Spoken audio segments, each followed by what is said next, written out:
एक ऐसी सजा जो कभी खत्म नहीं होगी और एक ऐसी उम्मीद जो कभी मरेगी नहीं। क्या एंडी शॉशैंक की दीवारों को तोड़ पाएगा? ये कहानी है एक ऐसे आदमी की जिसने नामुमकिन को चुनौती दी, लेकिन सवाल ये है, क्या वो सच में आजाद हो पाया? कहानी शुरू होती है एक ऐसी जेल से जहाँ से भागना सिर्फ नामुमकिन नहीं बल्कि मौत को न्योता देने जैसा है। यहाँ कैदियों के सपने भी उम्र कैद की सजा काटते हैं और आज इसी जेल के दरवाजे खुलते हैं एक नए कैदी के लिए, एंडी। लेकिन एंडी बाकी कैदियों जैसा नहीं है। कोर्ट रूम में खड़ा एंडी बार बार एक ही बात दोहराता है, मैं बेगुनाह हूँ। उसकी आंखों में डर नहीं बल्कि एक अजीब सी शांति है, जैसे उसे खुद भी पता हो कि अब कोई उसकी बात नहीं सुनेगा। जज फैसला सुनाता है, उम्र कैद, और बस यहीं से शुरू होती है उसकी असली सजा। जेल के अंदर जैसे ही नए कैदियों को लाया जाता है, पुराने कैदी एक खेल खेलते हैं, एक गंदी क्रूर परंपरा। आज रात कौन सबसे पहले टूटेगा? सबकी नजरें एंडी पर टिकते हैं क्योंकि वो अलग दिखता है, साफ सुथरा, पढ़ा लिखा, और सबसे बड़ी बात, चुप।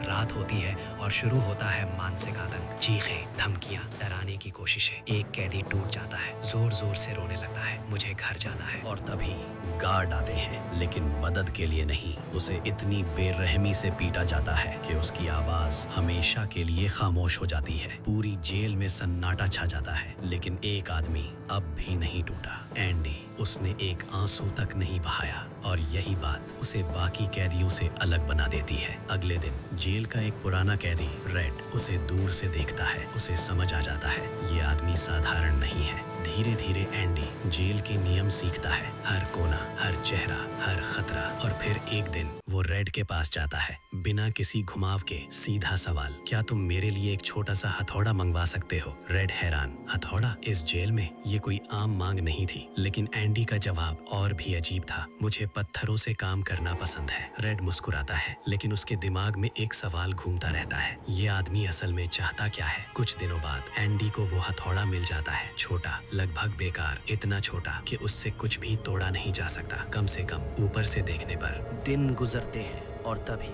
कहानी एक अंधेरे मोड़ पर पहुंचती है। जेल के कुछ दरिंदे एंडी को निशाना बनाते हैं। पहले धमकी, फिर हमला, और फिर वो सब जो शब्दों में कहना भी मुश्किल है। एंडी लड़ता है हर बार, लेकिन हर बार हार जाता है। ये सिलसिला महीनों नहीं, सालों तक चलता है। हर दिन उसके लिए एक जंग बन जाता है, जिंदा रहने की जंग। लेकिन सबसे डरावनी बात ये नहीं थी। डरावनी बात ये थी कि वो अब भी नहीं टूटा था।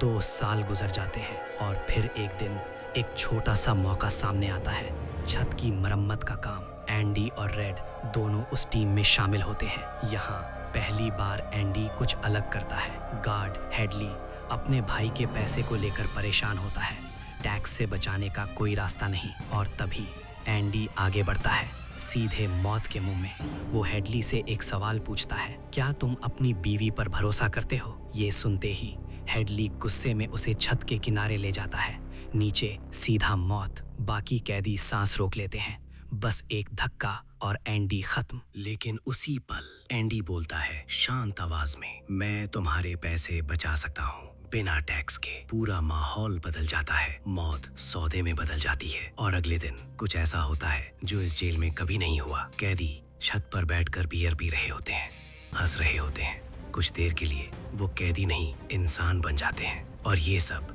एंडी की वजह से। लेकिन खुद एंडी वो कोने में बैठा रहता है, बस मुस्कुराता है, जैसे उसे इस खुशी से ज्यादा कुछ और चाहिए, कुछ बड़ा, कुछ जो अभी किसी को समझ नहीं आ रहा। यहीं से रेड को एहसास होता है, एंडी सिर्फ जी नहीं रहा, वो कुछ प्लान कर रहा है, कुछ ऐसा जो इस जेल के इतिहास को बदल सकता है। लेकिन क्या? और सबसे बड़ा सवाल, क्या ये प्लान उसे आजादी देगा या मौत के और करीब ले जाएगा? जेल की दीवारें वही थी, नियम वही थे, लेकिन अब एक चीज बदल चुकी थी, एंडी। वो अब सिर्फ एक कैदी नहीं रहा, वो धीरे धीरे इस जेल का सबसे जरूरी आदमी बनता जा रहा था। छत पर हुई उस घटना के बाद गार्ड्स का रवैया बदल जाता है। अब एंडी सिर्फ एक नंबर नहीं बल्कि एक काम का आदमी बन चुका था। लेकिन हर फायदा अपने साथ खतरा भी लाता है, और एंडी के लिए ये खतरा अभी खत्म नहीं हुआ था। वो दरिंदे जो उसे सालों से तोड़ने की कोशिश कर रहे थे, अब भी उसका पीछा नहीं छोड़ते। एक दिन वो फिर से उसे घेर लेते हैं। इस बार एंडी लड़ता है, पूरी ताकत से, लेकिन 3 लोगों के सामने वो फिर गिर जाता है। उसे इतनी बुरी तरह पीटा जाता है कि वो सीधे अस्पताल पहुंच जाता है। पूरा 1 महीना जिंदगी और मौत के बीच लटका हुआ। लेकिन कहानी यहाँ पलटती है। जिस गार्ड की मदद एंडी ने की थी, उसे जब ये पता चलता है तो वो उन दरिंदों में से एक को इतनी बेरहमी से पीटता है कि वो जिंदगी भर के लिए अपाहिज हो जाता है। और उसी दिन से एंडी पर होने वाला अत्याचार हमेशा के लिए खत्म हो जाता है। लेकिन इस जीत की कीमत बहुत भारी थी। एंडी अब पहले जैसा नहीं रहा। उसकी आंखों में कुछ बदल चुका था, कुछ गहरा, कुछ खतरनाक। अस्पताल से लौटने के बाद उसे अपने सेल में एक बड़ा सा पोस्टर मिलता है, रीटा हेवर्थ का, रेड की तरफ से एक तोहफा। लेकिन ये सिर्फ एक पोस्टर नहीं था, ये एक पर्दा था। एक ऐसा पर्दा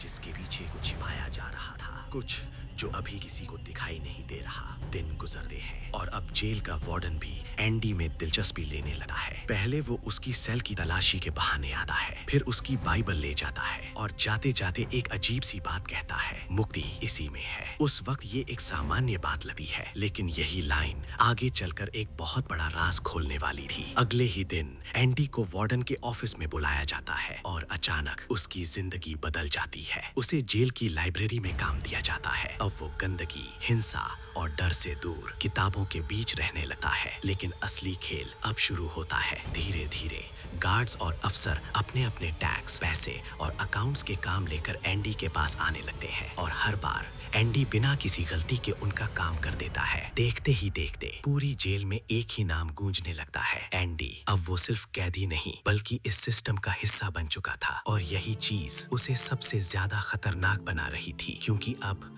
वो सिर्फ जेल के अंदर नहीं बल्कि जेल के राज भी जानने लगा था। समय गुजरता है और एंडी की दोस्ती रेड के साथ और गहरी हो जाती है। वो रेड को अपना असिस्टेंट बना लेता है। दोनों साथ काम करते हैं, साथ हंसते हैं। लेकिन एंडी की आंखों में जो प्लान चल रहा था उसके बारे में अब भी कोई नहीं जानता। इसी बीच एक घटना पूरी कहानी को हिला देती है। जेल का सबसे पुराना कैदी ब्रूक्स अचानक एक कैदी के गले पर चाकू रख देता है। सब डर जाते हैं, कोई समझ नहीं पाता आखिर क्यों। फिर सच सामने आता है, ब्रूक्स को रिहा किया जा रहा था। 50 साल बाद उसे आजादी मिल रही थी, लेकिन वो आजाद नहीं होना चाहता क्योंकि बाहर की दुनिया अब उसके लिए अजनबी बन चुकी थी। जेल ही उसका घर बन चुकी थी। एंडी उसे समझाता है, किसी तरह उसे शांत करता है और आखिरकार ब्रूक्स को जेल से बाहर भेज दिया जाता है। लेकिन कुछ हफ्तों बाद एक चिट्ठी आती है ब्रूक्स की। उसमें लिखा होता है, बाहर की दुनिया बहुत तेज है, बहुत डरावनी है और वो इसमें खुद को खो चुका है। और फिर एक लाइन जो सब कुछ खत्म कर देती है। ब्रूक्स अब इस दुनिया में नहीं रहा। पूरी जेल में सन्नाटा छा जाता है।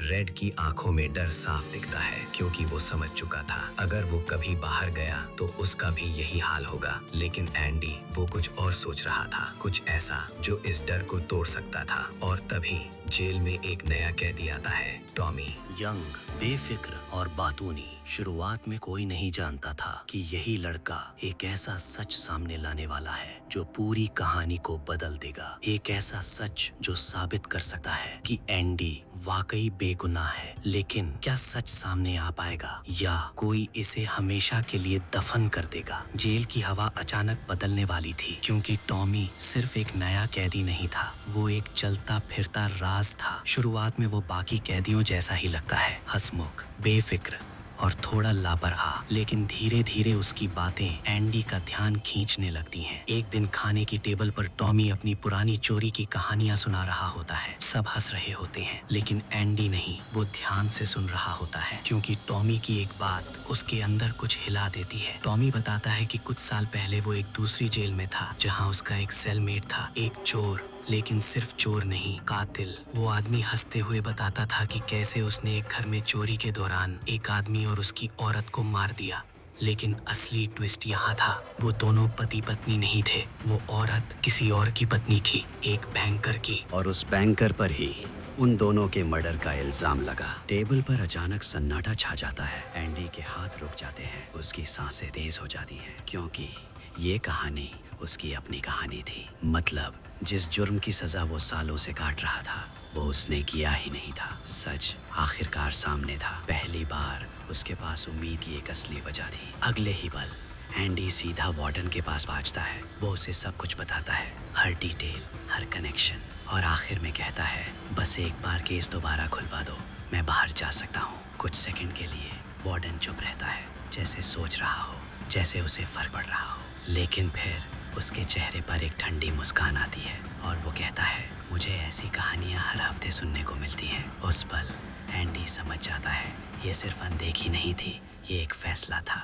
जानबूझकर लिया गया फैसला। क्योंकि अगर एंडी बाहर चला गया तो वार्डन का सारा खेल खत्म हो जाएगा। उसका काला पैसा, उसके राज सब बाहर आ जाएंगे। एंडी गुस्से में फट पड़ता है, वो चिल्लाता है, वो लड़ता है, लेकिन नतीजा सीधा काल कोठरी, एक अंधेरा कमरा जहां वक्त रुक जाता है। 1 महीना पूरी तरह अकेला, लेकिन असली खेल अभी बाकी था। वार्डन सीधे टॉमी के पास जाता है। वो उससे वही सवाल पूछता है, क्या तुम कोर्ट में गवाही दोगे? टॉमी बिना डरे कहता है, हाँ, और यही उसकी सबसे बड़ी गलती बन जाती है। अगले ही पल गार्ड बंदूक उठाता है और टॉमी को गोलियों से छलनी कर देता है। कोई ट्रायल नहीं, कोई मौका नहीं, बस एक झूठ। वो भागने की कोशिश कर रहा था, लेकिन असली वजह, सच जिंदा नहीं रह सकता था। जब एंडी को ये खबर मिलती है, उसके अंदर कुछ टूटता नहीं बल्कि कुछ जागता है। अब वो सिर्फ आजादी नहीं चाहता, वो बदला चाहता है। और सबसे खतरनाक बात, वो अब डरता नहीं। वो वार्डन से सीधा कहता है, अब मैं तुम्हारा कोई काम नहीं करूंगा। वार्डन मुस्कुराता है, धीरे से झुककर कहता है, तुम करोगे, वरना मैं तुम्हारी जिंदगी नर्क बना दूंगा। और उसी पल एंडी समझ जाता है, ये खेल अब सीधा है। या तो वो हमेशा के लिए यहाँ सड़ता रहेगा, या कुछ ऐसा करेगा जो कभी किसी ने नहीं किया। उस रात एंडी रेड के पास जाता है। उसकी आवाज शांत होती है, लेकिन शब्द भारी।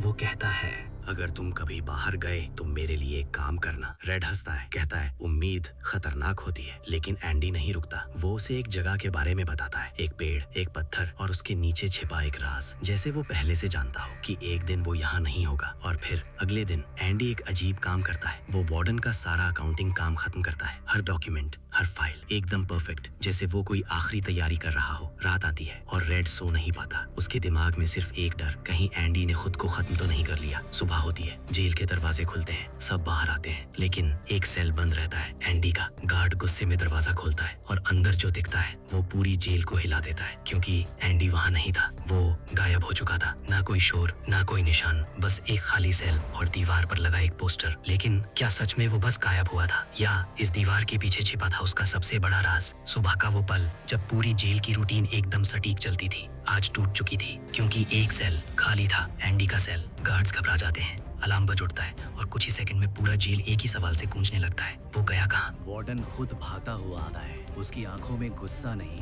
डर होता है, क्योंकि वो जानता था अगर एंडी सच में भाग गया तो वो सिर्फ एक कैदी नहीं खोया, उसने अपना पूरा राज खो दिया। वो सेल के अंदर घुसता है, हर कोना चेक करता है, कुछ भी असामान्य नहीं, बस वो पोस्टर, वही पोस्टर जो सालों से दीवार पर लगा था। गुस्से में वार्डन एक पत्थर उठाता है और सीधे उस पोस्टर पर दे मारता है, लेकिन पत्थर टका थोड़े से, जिसे देकर रेड ने कभी मजाक उड़ाया था। हर दिन थोड़ा थोड़ा, धीरे धीरे, इतना धीरे कि किसी को शक तक नहीं हुआ। और जो मिट्टी निकलती थी, एंडी उसे अपनी जेब में भरकर जेल के मैदान में बिखेर देता था, एकदम चुपचाप, एकदम अदृश्य। लेकिन ये तो बस शुरुआत थी, असल मास्टर स्ट्रोक अभी बाकी था। गार्ड सुरंग के दूसरे छोर तक पहुंचते हैं, जहां एक टूटा हुआ सीवर पाइप मिलता है, वही रास्ता जिससे एंडी बाहर निकला। लेकिन ये कोई आसान रास्ता नहीं था, लगभग 2 किलोमीटर लंबा, गंदगी, अंधेरा और बदबू से भरा हुआ, एक ऐसी जगह जहां सांस लेना भी मुश्किल हो। लेकिन एंडी उसमें रेंगता हुआ बाहर निकल गया, और जैसे ही वो बाहर पहुंचा, बारिश शुरू हो गई, तेज, भारी, जैसे आसमान खुद उसे धो रहा हो। एंडी दोनों हाथ आसमान की तरफ फैलाता है और पहली बार वो सच में आज़ाद होता है। लेकिन उसकी कहानी यहीं ख़त्म नहीं होती। असल में ये तो उसके प्लान का दूसरा हिस्सा था। अगली सुबह वार्डन अपने ऑफिस में जाता है, तिजोरी खोलता है, लेकिन अंदर उसके डॉक्यूमेंट्स नहीं होते, बस एक चीज़, बाइबल। वही बाइबल जो उसने कभी एंडी को दी थी। हाथ कांपते हुए वो उसे खोलता है। पहले पेज पर लिखा होता है, तुम सही थे, मुक्ति इसी में है। और जैसे ही वो पन्ने पलटता है, उसे अंदर एक खोखला हिस्सा दिखता है, हथौड़े के आकार का। यानी इतने सालों से वो हथौड़ा उसकी आंखों के सामने छिपा था और उसे कभी पता तक नहीं चला। लेकिन सबसे बड़ा झटका अभी बाकी था। उसी वक्त पुलिस और मीडिया जेल के बाहर पहुंच चुके होते हैं, क्योंकि एंडी ने सिर्फ भागने का प्लान नहीं बनाया था, उसने बदला लेने का भी पूरा इंतजाम किया था। वो वार्डन के सारे काले पैसे, उसके फर्जी अकाउंट्स और हर एक सबूत मीडिया को भेज चुका था। अब पूरा शहर जान चुका था कि असली अपराधी कौन है। वार्डन के चेहरे पर पसीना आ जाता है।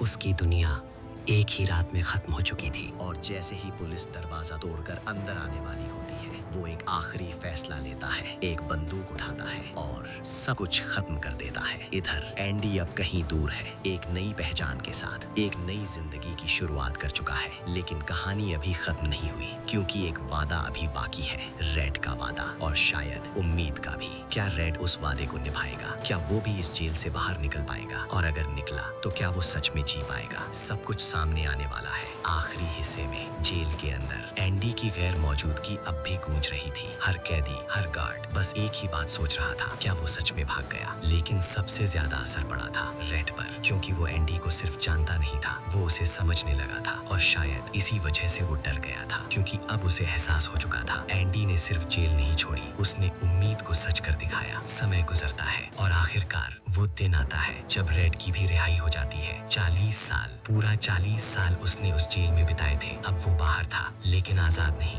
बाहर की दुनिया तेज थी, अजनबी थी और डरावनी थी। हर आवाज उसे चौंका देती, हर चेहरा उसे अजनबी लगता। वो वही गलती दोहराने लगता है जो ब्रूक्स ने की थी। एक ही कमरा, वही दिनचर्या और दिमाग में एक ही ख्याल, शायद मैं यहाँ का नहीं हूँ। एक पल आता है जब वो भी हार मानने वाला होता है, सब कुछ खत्म करने का सोचता है, लेकिन तभी उसे एंडी की आवाज याद आती है, उसका वो वादा, वो पेड़, वो पत्थर और उसके नीचे छुपा हुआ राज। और यही उसे रोक लेता है। रेड एक फैसला करता है, वो उस जगह जाने का। लंबा सफर, अजनबी रास्ते, लेकिन हर कदम के साथ उसके अंदर कुछ बदल रहा था। डर धीरे धीरे उम्मीद में बदल रहा था। आखिरकार वो उस जगह पहुंचता है, एक बड़ा मैदान, बीच में एक खूबसूरत पेड़ और उसके पास पत्थरों की एक दीवार। रेड धीरे धीरे उस काले पत्थर को ढूंढता है और जैसे ही वो उसे हटाता है, नीचे एक छोटा सा बॉक्स मिलता है। उसके हाथ कांपते हैं। वो बॉक्स खोलता है और अंदर उसे मिलता है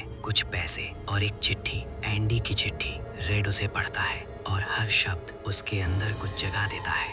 अगर तुम यहाँ तक पहुँचे हो तो इसका मतलब है कि तुमने उम्मीद को जिंदा रखा, और उम्मीद एक अच्छी चीज है, शायद सबसे अच्छी।